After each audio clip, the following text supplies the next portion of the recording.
To be totally honest, one of the main reasons, well, not only there's several main reasons, but the whole idea behind this was to rebuild something that we used to do in, 60s on up. In this town, there were tons of music spots. And a lot of the writers got together all the time and did just this. And the whole idea was to get their ideas out in front of people, and then people would, in fact, Willie even asked me last time he was in, he said, can we talk to people and, and collaborate on songs? And I said, that's the entire idea. That's what people used to do here in town. And when we had tons of writers that people knew about. And so that's what we're trying to do here. And so I appreciate it.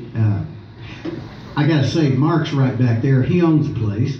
And I'd like to give him a round of applause for allowing me to do this here. And I appreciate it very much. They've been very kind because we're kind of building, and it's a very slow process. Without we post it most every day, and hopefully you'll go home and tell your friends about it and bring them out, and any other writers that you know about. Today, I got one of my dear friends, bass player, Willie knows him, David Pease passed. And I go back with David Pease to the early days of Wayne Carson. In fact, I posted some pictures today of us recording in Nashville. We'd met in Nashville to record, and Dave was just like the funniest guy in the world. He was just hilarious. And I've never been around him when we weren't laughing. And this particular time, the pictures on Facebook showed, I was with the Daredevils in Florida and had caught a plane to Nashville to record with Wayne, and David met us there, David and a guy named Bobby Threadgill, also Dave. And all these guys close to my age are passing now, and so it's getting a little close to home. And so I wanted to do something like this to kind of regenerate that kind of writing spirit that used to be here in Springfield on display all the time. And so anyway, that's the gist behind it. When I flew into Nashville to meet David and Wayne and Bobby, I had been the night before in Florida playing with the Daredevils, and we played with Dr. Hook. Does anyone remember those guys? Yeah. Well, anyway, so somewhere during the night, I was robbed. And they just drugged my suitcase out of my hotel room, and I didn't wake up. I mean, I didn't even know it happened. So when I woke up, I had to go to the airport and fly to Nashville to meet Wayne in a t-shirt and a pair of shorts that I slept in. Needless to say, there were a lot of laughs about that. And Wayne loaned me a shirt and pants and for the weekend, and what a deal. But David, like I said, passed away today, and I wanted to do a song for him. This is a song, the only thing I've ever written in my life was an album helped with another writer. We collaborated on the project about the Young Brothers Massacre of 1932 here in Springfield. Up until 9/11, it was the largest law enforcement massacre in the history of the United States. And so it was a pretty big deal. In fact, it was so big, it was such a big black eye, that people just did not talk about it. It was a black eye for the area, and people just didn't talk about it. They didn't want their town to be known for that. So it kind of got buried in history, but my dad knew all the participants, my dad was born in 1917, and anyone that lived here knew everybody. They knew the sheriffs, they knew the officers, they knew the Young Brothers, they knew everybody, and as did he. Well, they went out to get the Young Brothers one afternoon. They'd been trying to chase them down for the murder of a policeman in Republic. and could never pin it on him. So they they went to get him for stealing cars, which they did all the time.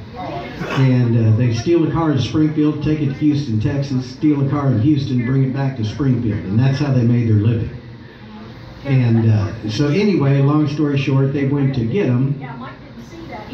Sheriff Hendricks and several other policemen, and when they went to the door, Hendricks actually thought that he would not be hurt by these guys, and which leads us to believe that much more was going on in the house than we thought. But he walked up to the door, opened the door to yell, and got killed with a shotgun blast right to the face. The guy behind him was killed as well.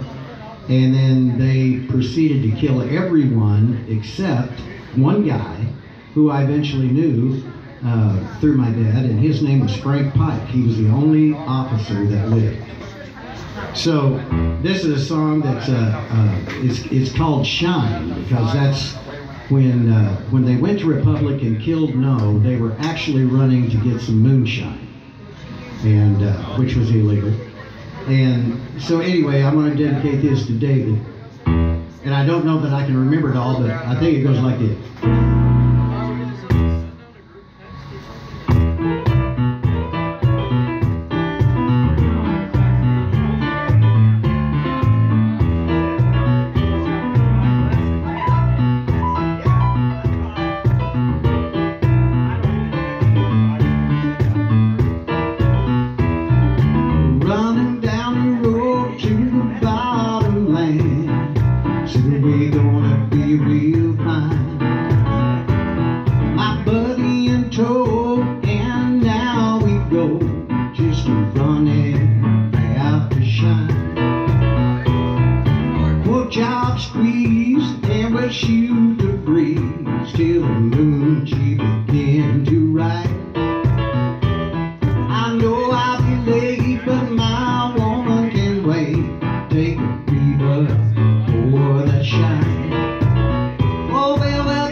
Just one thing